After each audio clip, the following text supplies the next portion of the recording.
But isn't Tied to You, is that also a love song? Yeah, Yeah, okay. yeah, yep. That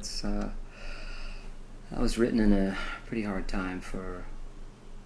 Yeah, it was a tricky time for me and my wife, and I mean, Oh, so you're the couple that's been through tricky times.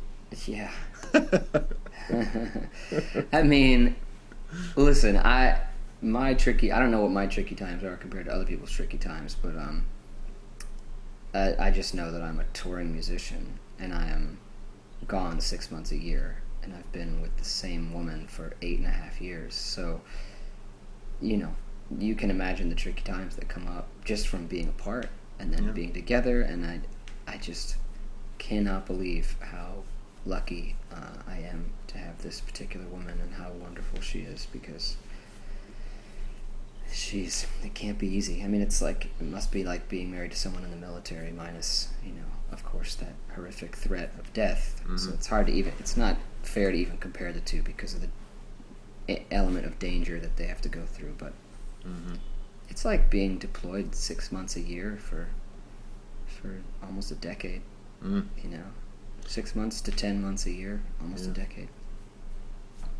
There's a song by Jars of Clay called "Is It Safe to Land," and it's kind of about when you actually get home and when you figure out there's a time when you finally can reconnect safely, because the speed of your life is different than the speed of her life has been when you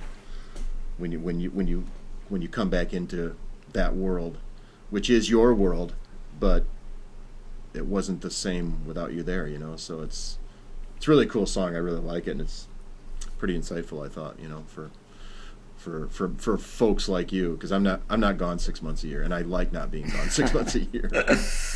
That's why I want to catch you on the road. God. I don't want to come find you in North Carolina. Yeah, no, I know.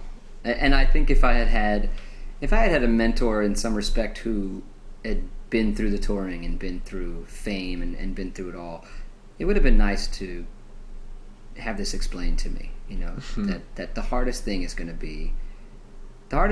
to be being in a relationship. The hardest thing will be exactly what you're just talking about, that last song, which is landing and taking those couple weeks to get back into the same orbit or the same just headspace. Right, yeah. And then you get back in and you're just like, oh my God, we love each other so much, and this is why we're married, and this is why we're doing it. And we have a few months together, and then I get ripped away, and I go back out on the road, and the road is hard for a few weeks because it's so different from being home. And then,